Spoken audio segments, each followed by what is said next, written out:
मैं गाथा को कितनी शुभकामनाएं दूं। भावना जी, ये गाथा ने एक नया इतिहास रचा है। हमारी सांस्कृतिक और साहित्यिक धरोहर के जितने रूप हो सकते हैं वो सारे के सारे रूप एक ही दिन में। मैं भावना पिछले 32 वर्ष से कवि सम्मेलन की यात्रा में हूँ। अमेरिका से लेकर कनाडा, सिंगापुर, बैंकॉक तक कितनी यात्राएं कीर्ति जी ने, हमने, सोमदा ने, हम सब मित्रों ने साथ साथ तय की हैं। लेकिन मेरी पिछले 32 वर्ष की काव्य जीवन की यात्रा में ये एक ऐसा पहला महोत्सव मैंने देखा अपने जीवन में पहली बार कि एक ही दिन में गाथा महोत्सव ने हमारी सांस्कृतिक और साहित्यिक कलाओं का एक गुलदस्ता ऐसा प्रस्तुत किया है जिसमें सबका समागम उन्होंने कर लिया है। तो एक बार गाथा के लिए भी आपकी लगातार अनवरत तालियां कुछ पलों तक इस सभागार में गुंजित होनी चाहिए और लगातार गुंजित होनी चाहिए। ओ फोटोग्राफर ने एक आंख मीच कर कहा, जी से खींचता रहूं वो पोज लगती हो तुम। वाह। फोटोग्राफर के लिए सबसे महत्वपूर्ण है उसका पोज, और ये ध्यान रखिएगा किसके लिए क्या महत्वपूर्ण है। ओ फोटोग्राफर ने एक आंख मीच कर कहा, जी से खींचता रहूं वो पोज लगती हो तुम। खाट पे बड़े हुए मरीज ने कहा कि मुझे जीवन बचाने वाली डोज लगती हो तुम। जीवन तालियां मिलकर बजाए लगना चाहिए, सभागार पूरा भरा हुआ। एक बार रिद्म में, जीवन बचाने वाली डोज लगती हो तुम, जीवन बचाने वाली डोज लगती हो तुम। माली बोला बार बार सूंघने को मन करे, ओ माली बोला बार बार सूंघने को मन करे, नया नया खिला रेड रोज लगती हो तुम। अगली पंक्ति इशारा करता हूँ एक विशेष प्रजाति की तरफ, आपको आनंद आएगा और आप समझेंगे। ओ माली बोला बार बार सूंघने को मन करे, नया नया खिला रेड रोज लगती हो तुम। लार टपकाते हुए चौबे जी चहक उठे, भूखा 4 दिन से हूँ भोज लगती हो तुम। भूखा 4 दिन से हूँ भोज लगती हो तुम। भूखा 4 दिन से हूँ भोज लगती हो तुम। शायर ने कहा क्यों ना तुम पे गजल कहूँ। अब रंजन जी उसे देखेंगे तो 1-2 शेर तो कह ही देंगे। ओ शायर ने कहा क्यों ना तुम पे गजल कहूँ, शायरी का मुझको शबाब लगती हो तुम। जिसे देख कर मन मांसाहारी होने लगे, शाकाहारियों को वो कबाब लगती हो तुम। शाकाहारियों को वो कबाब लगती हो तुम। शाकाहारियों को वो कबाब लगती हो तुम। जिन सूफियों ने एक बूंद का भी चखी नहीं, ओ जिन सूफियों ने एक बूंद का भी चखी नहीं, ललचाती उनको शराब लगती हो तुम। और मुझे अगली पंक्ति में लगे कि कानपुर विश्वविद्यालय में सुना रहा हूं। मेरे कहने के सलीके पर पूरे सदन की तालियां चाहूंगा, आशीर्वाद दीजिएगा और बात आप तक पहुंचाए तो आनंद मुझ तक पहुंचाइएगा। ओ जिन सूफियों ने एक बूंद का भी चखी नहीं, ललचाती उनको शराब लगती हो तुम। बीए में जो बार बार फेल हो रहा था, बोला सारे ही सवालों का जवाब लगती हो तुम। सारे ही सवालों का जवाब लगती हो तुम। सारे ही सवालों का जवाब लगती हो तुम। अगली पंक्ति सुनिएगा। आदरणीय सोमदा ने जब ये पंक्ति सुनी तो कहा कि प्रवीण 55-56 वर्ष की यात्रा के इस दौरान ये कल्पना नहीं की जा सकती कि ये भी कवि कहेगा। सुनिएगा, आपको आनंद आएगा। ओ कोरोना से जितने मरीज यहाँ पीड़ित हैं, प्रभात जी ये सोचा नहीं जा सकता जो इस पंक्ति में आया है। ओ कोरोना से जितने मरीज यहाँ पीड़ित हैं, उनको जरूरी वैक्सीन लगती हो। वैक्सीन भैया हास्य व्यंग का ही कभी कह सकता है। फूल लगती हो, खुशबू लगती हो, चांद लगती हो, पराग लगती हो, ये तो श्रृंगार वाला कहेगा। हास्य रस वाला तो कुछ लाएगा विसंगति में से ढूंढ कर। ओ कोरोना से जितने मरीज यहाँ पीड़ित हैं, उनको जरूरी वैक्सीन लगती हो तुम। लाखों आँखियों में काले काले मेघ गिरते हैं, जब भी जरा सी गमगीन लगती हो तुम। जब भी जरा सी गमगीन लगती हो तुम। प्रॉपर्टी डीलर हड़पने को आतुर हैं, रियल एस्टेट एजेंट। ओ प्रॉपर्टी डीलर हड़पने को आतुर हैं, लफड़े की उनको जमीन लगती हो तुम। अगली पंक्ति में नाम नहीं है, आप अपने हिसाब से आनंद लें। ओ प्रॉपर्टी डीलर हड़पने को आतुर हैं, लफड़े की उनको जमीन लगती हो तुम, खांसते खखारते पड़े हुए जो खटिया पे, ऐसे घूसटों को भी हसीन लगती हो तुम, ऐसे घूसटों को भी हसीन लगती हो तुम, ऐसे घूसटों को भी हसीन लगती हो तुम। सुंदरी आगे बढ़ी और संसद भवन के पास पहुंच गई। उसे अलग अलग राजनेताओं ने देखा तो देखिए उन्हें वो कैसी लगी। मैंने राजनीति में से हास्य निकालने की कोशिश की है और एक बारीक इशारा भी आप तक पहुंचाया है, आनंद लीजिएगा। ओ कांग्रेसी तुम्हें देख देख के पुकारते हैं, इंदिरा जी जैसी तस्वीर लगती हो। अच्छा, मैं बड़ा एक्सपेरिमेंटल कवि हूँ, राजीव और सब सारे दोस्त जानते हैं। पिछले दिनों में मैंने एक बड़ा ऐसा प्रयोग किया जो पूरे देश में, पूरी दुनिया में चर्चित हुआ। मैंने कल्पना की देश में एक साथ बहुत सारे नेताओं की गाड़ियां खराब हो गई। सारी गाड़ियां खराब हुई तो उन्होंने गैराज में ठीक करने के लिए भेज दी। बहुत सारी गाड़ियां एक साथ आई तो गैराज के मालिक ने सोचकर कि मैं कंफ्यूज ना हो जाऊं, प्रत्येक गाड़ी पे नेताजी का नाम लिख दिया। बाद में मैकेनिक ने गाड़ियों की खराबी चेक की, उसने नाम के नीचे गाड़ी की खराबी लिख दी। कानपुर वालों बस ये ध्यान रखना, खराबी नेताजी की नहीं है, उनकी कार की है। वहीं से एक तीसरी बात पैदा हुई, उस बात का आप आनंद लीजिएगा। सबसे पहली गाड़ी, उस पर लिखा हुआ था डॉक्टर मनमोहन सिंह। मैकेनिक ने नीचे लिख दिया मॉडल पुराना हो गया है, इंजन काम ही नहीं करता। हर जोड़े पर आपकी तालियां आनी चाहिए, ये वन लाइनर पोइट्री है, एक लाइन और बात खत्म। दूसरी गाड़ी, उस पर लिखा हुआ था श्री लालू प्रसाद यादव। मैकेनिक ने नीचे लिख दिया कार्बोरेटर में चारा अटक गया है। जिसने कसम खा ली है कि वो ताली नहीं बजाएगा, अगली पंक्ति पर वो भी रोक कर देखे, नहीं रोक सकता, और मन करे तो भरपूर बजा दे। बहुत माइन्यूट ऑब्जर्वेशन आप तक पहुंचा रहा हूं। श्री राहुल गांधी, मैकेनिक ने नीचे लिख दिया गाड़ी पिकअप ही नहीं ले रही।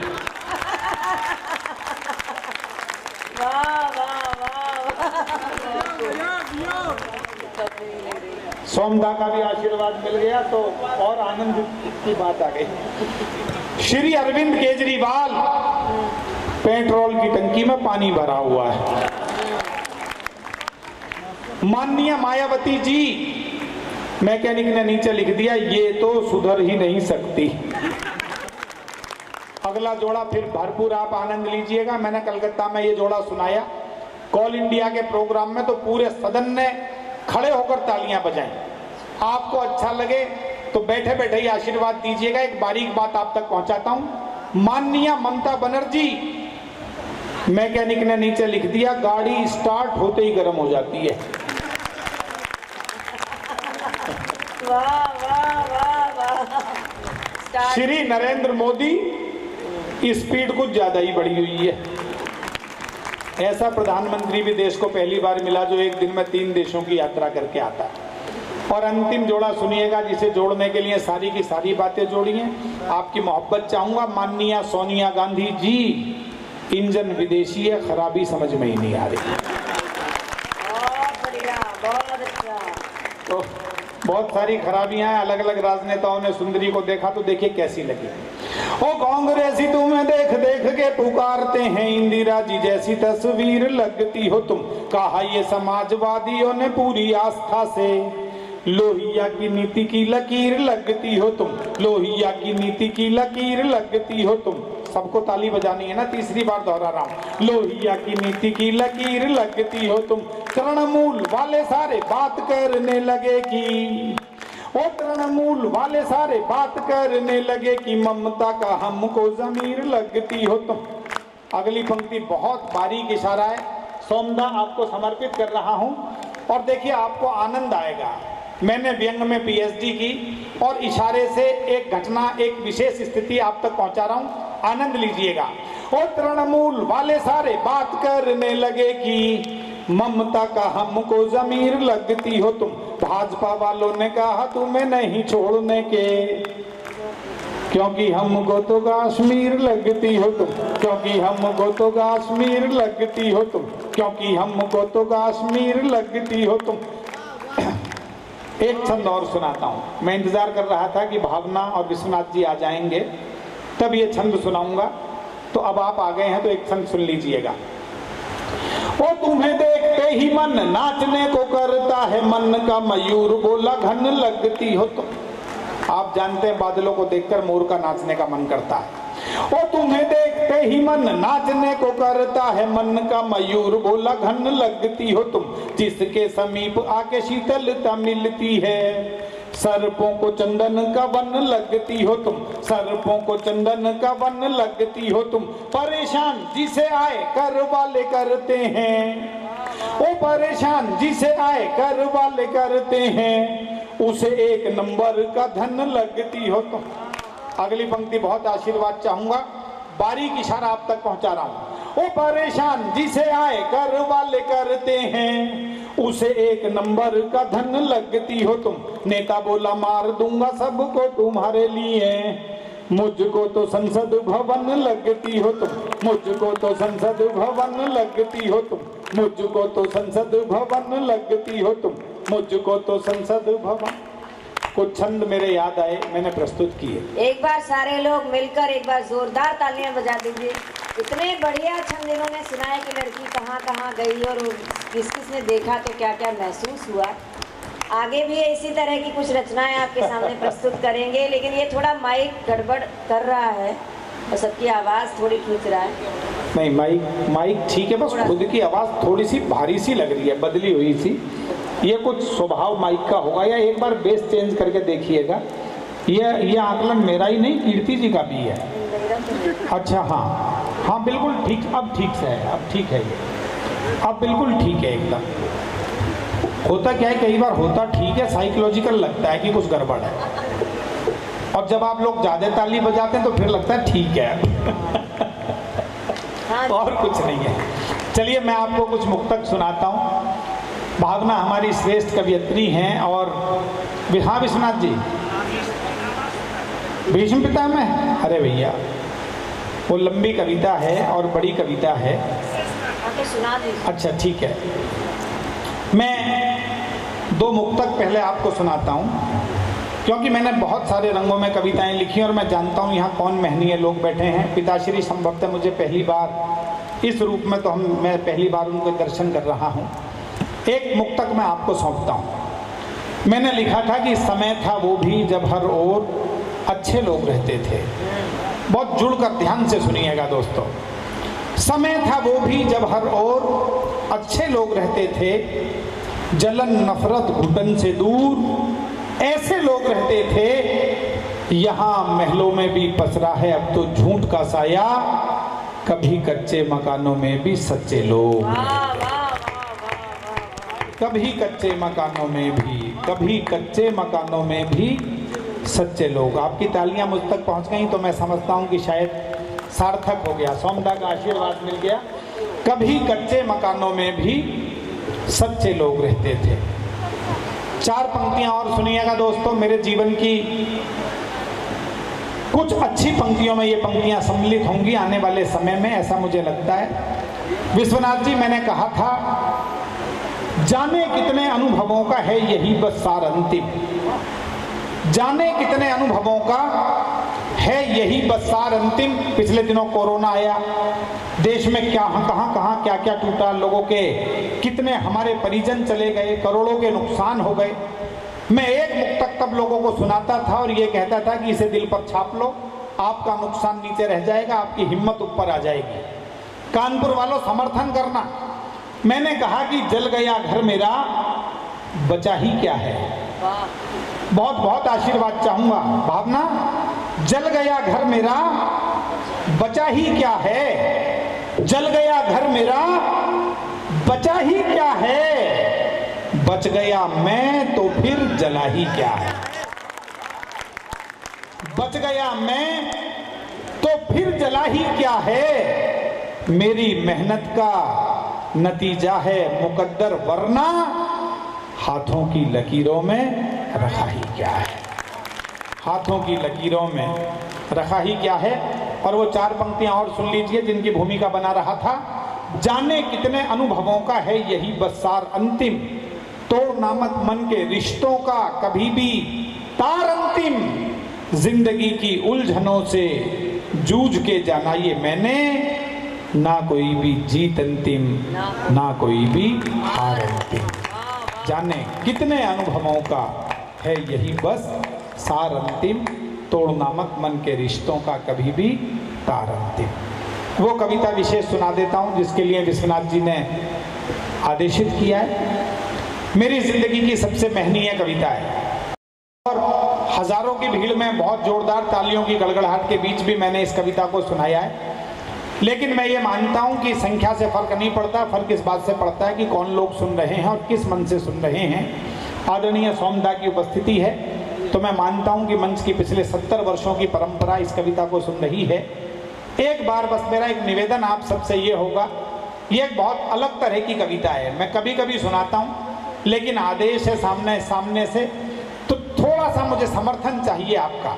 आप जितनी तालियां मुझ तक पहुंचाते चले जाएंगे मैं उतना मन से सुनाता चला जाऊंगा।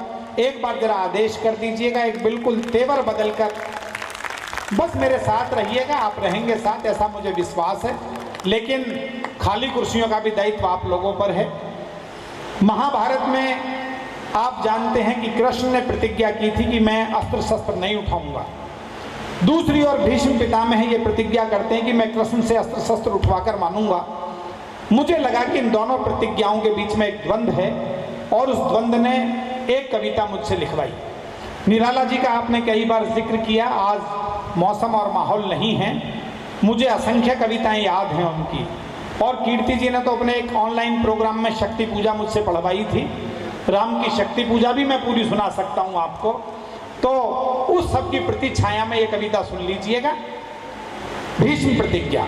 और निवेदन केवल यही है कि आप थोड़ी देर बस मेरे साथ रहें, 7-8 मिनट में बात खत्म कर दूंगा। इस गद्दी के चक्कर ने भारत की हालत गारत की। अब जितने भी लोग हैं, संदेश तुम भी शायद माइक से तो पहली बार सुनोगे इस कविता को, बस मेरे होकर सुन लीजिएगा। लिखा कहीं विज्ञान व्रत में कि मुझको अपने पास बुलाकर तू भी खुद के साथ रहा कर। 5-7 मिनट में आपके साथ हो जाऊं, आप मेरे साथ हो जाइएगा। इस गद्दी के चक्कर ने भारत की हालत गारत की और इसी चक्कर में होती दुर्गति मेरे भारत की। ऊंच नीच और भेदभाव भी इसी कथा के हिस्से हैं। वैर भाव सहयोग त्याग के इसमें अनगिन किस्से हैं। इन किस्सों के कारण ही तो कुरुक्षेत्र में युद्ध हुआ। पूरा भारत महायुद्ध से पल भर में आबद्ध हुआ। दोनों पक्षों की रक्षा को तत्पर सभी परिचित थे और परिचित गण भी तो रखते अपने अपने हित थे। श्री कृष्ण ने महासमर में काम किए थे मिले जुले, दुर्योधन को सेना दे दी और अर्जुन को स्वयं मिले। मांगा नहीं था अर्जुन ने, स्वयं मिले। तालियों का घनत्व आपको बढ़ा के रखना है, कविता का घनत्व मैं बढ़ाऊंगा। दुर्योधन को सेना दे दी और अर्जुन को स्वयं मिले। चतुरंगणी सेना को पाकर दुर्योधन मन में खुश था, लेकिन अर्जुन के मन में भी कहीं नहीं किंचित दुख था। कहा कृष्ण ने महासमर में ना अस्त्रों को धारूंगा, मात्र सारथी बनकर अर्जुन को रणक्षेत्र उतारूंगा। अर्जुन को नादान समझ दुर्योधन मन में फूल गया, माधव की मायावी माया को बिल्कुल ही भूल गया। भीष्म पिता ने भी माधव की प्रतिज्ञा के वचन सुने। वचनों को सुनकर मन ही मन जाने क्या क्या भाव गुने। वो भीष्म पिता जो तन मन से कौरव सेना को अर्पित थे, वो भीष्म पिता जो राजा की गद्दी को सदा समर्पित थे, वो भीष्म पिता जो दुर्योधन की सेना के सेनापति थे, वो भीष्म पिता जिनके सारे सर स्वयं काल की ही गति थे, वो भीष्म पिता जिनके अस्त्रों शस्त्रों पर लक्ष्य सुअंकित थे, वो भीष्म पिता जिनकी शक्ति से सभी देवता शंकित थे, वो भीष्म पिता जिनके शस्त्रों से अंबर तक फट जाता था, वो भीष्म पिता जिनकी इच्छा से गंगा जल हट जाता। जब सुने उन्होंने वचन कृष्ण के, मन ही मन में मुस्काए।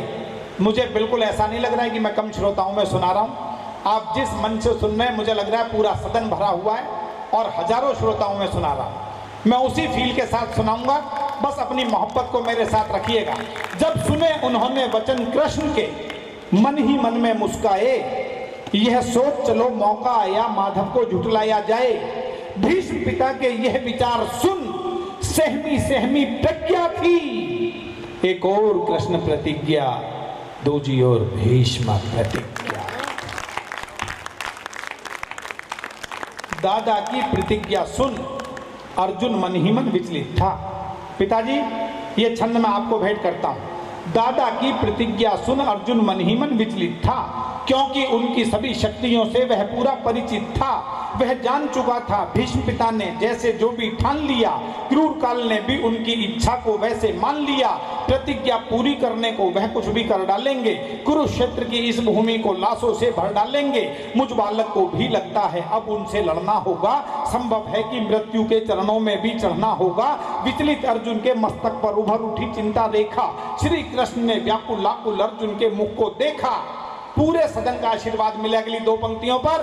श्री कृष्ण ने व्याकुल लाकुल अर्जुन के मुख को देखा, बोल उठे हे पार्थ, युद्ध से आज अगर डर जाओगे तो संभव है कि तुम जीने से पहले मर जाओ।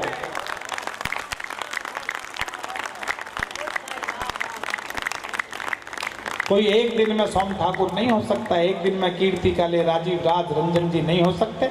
भावना तिवारी ने, हमारे प्यारे अमित भाई ने जो ये यज्ञ आयोजित किया है कि युद्ध से गुजरकर आयोजित होगा।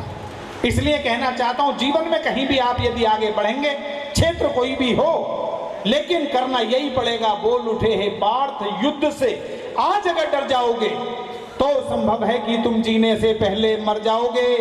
और दो पंक्तियां सुनिएगा। गाथा महोत्सव में कानपुर वालों कई बार ये कहा जाता है, कभी जोर से बोलकर ताली बजवाता है, मैं बहुत धीमे दो पंक्तियां पढ़ता हूं और ये देखना चाहूंगा आप कितनी देर तक और कितनी दूर तक समर्थन करेंगे। बोल उठे हे पार्थ, युद्ध से आज अगर डर जाओगे तो संभव है कि तुम जीने से पहले मर जाओगे।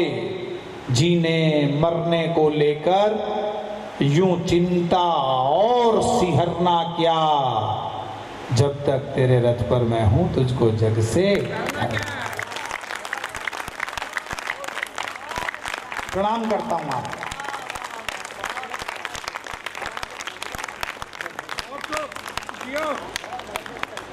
जीने मरने को लेकर यूं चिंता और सिहरना क्या, जब तक तेरे रथ पर मैं हूं तुझको जग से डरना क्या। माधव की बातों से अर्जुन में शक्ति संचार हुआ, कांधे पर गांडीव सजाकर लड़ने को तैयार हुआ। महासमर में वीरों ने निज प्राणों की आहुति दी। पितामह ने अर्जुन को देखा रथ की धीमी गति की, रथ को रोका और रोकते ही पहले ये काम किया। मैंने 15 दिन तक सोचा क्या हुआ होगा कुरुक्षेत्र के मैदान में। तब दो पंक्तियां मां सरस्वती ने मेरी झोली में डाली, मैं सोमदा को भेंट करता हूं। रथ को रोका और रोकते ही पहले ये काम किया। माधव को देखा, मुस्काए, झुककर उन्हें प्रणाम किया। भीष्म ने रथ अर्जुन को देखकर रोका, लेकिन फिर अर्जुन को नहीं देखा संदेश, क्योंकि वो जानते हैं तीर अर्जुन के साथ चलने, लेकिन युद्ध आज कृष्ण के साथ है। इसलिए रथ को रोका और रोकते ही पहले ये काम किया। माधव को देखा, मुस्काए, झुककर उन्हें प्रणाम किया। अर्जुन को आशीष दिए, छलकी आंखों को मींच लिया और अगले ही क्षण तुणीर से भी बाणों को खींच लिया। चढ़ा धनुष पर बाण उन्होंने खींचा जब प्रत्यंचा को। बिजली कड़की, सैनिक बोले डर करके भागो भागो। शस्त्रों की वर्षा से अंबर आतुर था फट जाने को। रत्नाकर में उठी हिलोरे नील गगन छुआने को। शैल शिखर तक ध्वनि तरंगों से टकराकर गिरते थे। लगता था कि कुरुक्षेत्र पर काले बादल घिरते थे। पितामह के बाणों से पूरा भूमंडल डोल उठा। प्रत्येक वीर ही महासमर में हर हर बम बम बोल उठा। सावन का महीना है, जरा हाथ बजाकर भोलेनाथ को याद कर लीजिए, हाथ उठाकर समर्थन कर लीजिएगा, आवाज शायद वहां तक पहुंचेगी। हर हर महादेव, हर हर महादेव। प्रत्येक वीर ही महासमर में हर हर बम बम बोल उठा। मेरे गुरु डॉक्टर कुंवर बेचैन, जिनके अंडर में मैंने पीएचडी की, मैं कविता लिखता जाता था, उन्हें सुनाता जाता था। मैंने कहा मुझे युद्ध का वर्णन करना है। आप सब परिचित हैं मेरे गुरुदेव के नाम से, उनकी कविताओं से। महामानव थे, महाकवि थे। उन्होंने कहा प्रवीण, युद्ध का वर्णन करना है तो ध्वन्यात्मक शब्दों का प्रयोग करो। मैं कानपुर में पहली बार इस कविता को पढ़ रहा हूं, अनेक बार आया हूं पिछले 30-32 वर्षों में, लेकिन ये मैंने तय कर रखा था कि अमित और भावना जब बुलाएंगे तो ये कविता गाथा महोत्सव में ही पढ़ी जाएगी, क्योंकि ये भी महाभारत की गाथा है। किसी और मन से इसका क्या काव्य पाठ होगा। देखिए कैसा युद्ध हुआ विश्वनाथ जी और पूरे सदन का। यदि आपको लगे प्यारे बच्चों, मेरे छोटे भाई पीछे बैठे हैं, मैंने कुछ सेकंड के लिए कुरुक्षेत्र के मैदान की युद्ध की ध्वनि आपके विश्वविद्यालय के इस सभागार में प्रकट कर दी, उपस्थित कर दी, तो पूरे सदन का आशीर्वाद चाहूंगा। कैसा युद्ध हुआ कुरुक्षेत्र के मैदान में कि तलवारों के टकराने से ध्वनि गूंजती थी टन टन। शब्द का चमत्कार देखिएगा। और कीर्ति काले शब्द की बड़ी शिल्पी हैं, मैं बहुत आदर करता हूं। इस देश में मैं जिन कवित्रियों का, या जिन भी नहीं, जिस कवित्री का सर्वाधिक आदर करता हूं, डॉक्टर साहब उसमें एक हैं, वो ही हैं। एक क्या है ये छंद मैं उन्हें समर्पित करता हूं कि तलवारों के टकराने से ध्वनि गूंजती थी टन टन, बाण हवा के सीने पर दस्तक देते थे सनन सनन, सनन सनन से और भयानक हो उठती थी मंद पवन, कवच और कुंडल वीरों के बज उठते थे खनन खनन, मस्तक पर अंकुश टकराने से गज करते थे गर्जन, घायल घोड़ों की चीखें भी गूंज रही थी हिनन हिनन, भाले चलते ऐसे जैसे बिजली चलती कड़क कड़क, काट रहे थे वीर समर में सिर को धड़ से भड़क भड़क, घनन घनन घनघोर घटा घिरती जाती थी छन छन में, बाण कमान कृपाण गदा से रक्त बहाता कण कण में, उद्यंड चंडनी चंडी माँ के चरणों में नरमुंड चढ़े, बजा रहे थे घनन घनन यमराज नगाड़े खड़े।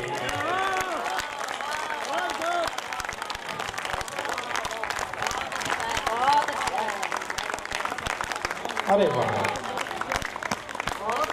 आप सबने समर्थन किया, मैं बहुत हृदय से आभार हूं।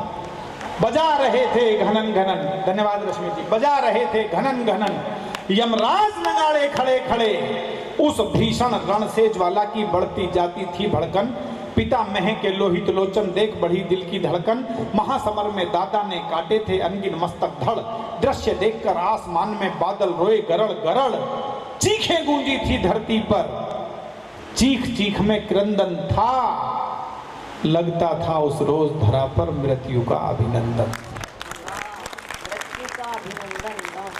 सुनी नहीं होगी आपने ये पंक्ति, लगता था उस रोज धरा पर मृत्यु का अभिनंदन था, महासमर में महारथी गण कटकर जब जब मरते थे, ऐसा लगता था प्रलयंकर वहां तांडव करते थे, रक्त पिपासु काली मैया खप्पर भरती जाती थी, पितामह से पूरी पांडव सेना डरती जाती थी, उनके आगे जो भी आया वध उसका तत्काल हुआ, उसी वीर की शोणित धारा से तलभूका लाल हुआ, इतना रक्त पिया धरती ने और नहीं पी पाती थी, बहे लहू की धारा अब नदियां बन बहती जाती। बर्बादी को देख, प्रणाम करता हूं जिस मन से आप कविता सुन रहे हैं, बर्बादी को देख पार्थ ने जब गांडीव उठाया तो उसके द्वारा उसने अपना पहला बाण चलाया तो पितामह के बाणों से टकरा करके वो टूट गया, अगले क्षण गांडीव मुष्टिका से मुट्ठी से, अगले क्षण गांडीव मुष्टिका से अर्जुन की छूट गया, पितामह को जीते जी मनमानी ना करने दूंगा, चाहे कुछ भी हो अर्जुन को ऐसे ना मरने दूंगा। जितने भी लोग हैं अपनी ऊर्जा को अपनी तालियों में संचित करना, मैं कविता को उत्कर्ष की तरफ लेकर चल रहा हूं, पूरे सदन का आशीर्वाद चाहूंगा, पितामह को जीते जी मनमानी ना करने दूंगा, चाहे कुछ भी हो अर्जुन को ऐसे ना मरने दूंगा। क्रोधित होकर माधव ने रथ के पहिए को उठा लिया, उसे सुदर्शन चक्र बनाकर पितामह की ओर किया, माधव की वह मुद्रा मानो महाकाल से मिलती थी, उनकी इस मुद्रा से डरकर पूरी पृथ्वी हिलती थी, उनको देखा धनुष रखा और दादा मन में फूल गए, हाथ जोड़कर बोले माधव क्या प्रतिज्ञा भूल गए।